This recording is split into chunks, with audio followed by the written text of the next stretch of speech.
किती पापिंजल मला आली, किती पापिंजल मला आली, किती पापिंजल मला आली, किती पापिंजल मला आली, किती पापिंजल मला आली, किती पापिंजल मला आली, किती पापिंजल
समोर वर मान करून बोलण्याची तर तू काय चीज आहेस? अरे अण्णा पाटील साठे म्हणतात मला, अण्णा पाटील साठे नाही चालवणं, एका एकाचे पाठे मोडले ना तर नाव सांगणार नाही अण्णा साठे म्हणून. आणि काय रे मीनाक्षी, तू काय सांगणार होतीस? बाबा बाबा मला लग्न करायचे. काय म्हणालीस? बाबा मला लग्न करायचे. अगं लग्न कर, पण तो मुलगा आहे कसा, त्याचं खानदान काय आहे, तो कोणतं काम करतो, त्याला आई वडील आहे की हे सर्व माहीत आहे का तुला? सांगा मी एकशी.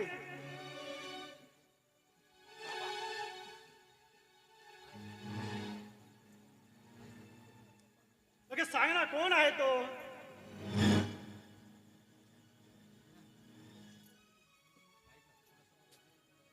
काय ग कुणासोबत लग्न करणार आहेस तू? आई आई मी सांगते बरं, तू रागवणार नाही का माझ्यावर? अगं रागवायचं असेल तर रागवेन ना. बाबा आई, मी माझ्या मताप्रमाणे वर निवडलाय आणि लग्न पण करणार आहे. अगं पण तो आहे तरी कोण? त्याचं नाव काय, गाव काय, आणि नेमकं म्हणजे तो मुलगा करत तरी काय ग? त्याला शेतीवाडी किती आहे हे सर्व तुला माहिती आहे का?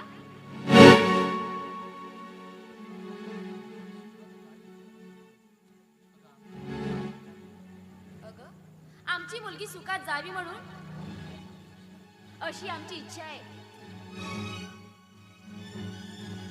होय आई, तुमचं म्हणणं बरोबर आहे, परंतु त्याला शेतीवाडी नाही, परंतु स्वभावाने तो छान आहे आणि तो दुसरा कोणी नसतो. आपल्या बहिणीचा भाऊ रणवीर आहे. काय म्हणालेस? ते हरामखोराचं नाव, ते हरामखोराचं नाव माझ्या समोर सुद्धा काढायचं नाही, नाहीतर तुझ्या नरडीचा घोड घेतल्याशिवाय राहणार नाही.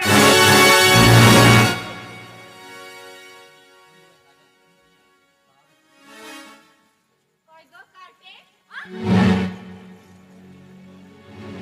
अगं आमची स्वतःची मुलगी असून आमच्याच पोटामध्ये खंजीर खुपसतेस? चल चालतो या घरातून. आई बाबा, हा मला अधिकार दिलाय आणि जे करीन ते माझा निर्णय आहे. तुम्हाला जर माझ्या अमरत्वाप्रमाणे वागायचं नसेल तर माझा मी जीव ठेवणार नाही. पण माझ्या घरामध्ये एक क्षण सुद्धा राहायचं नाही.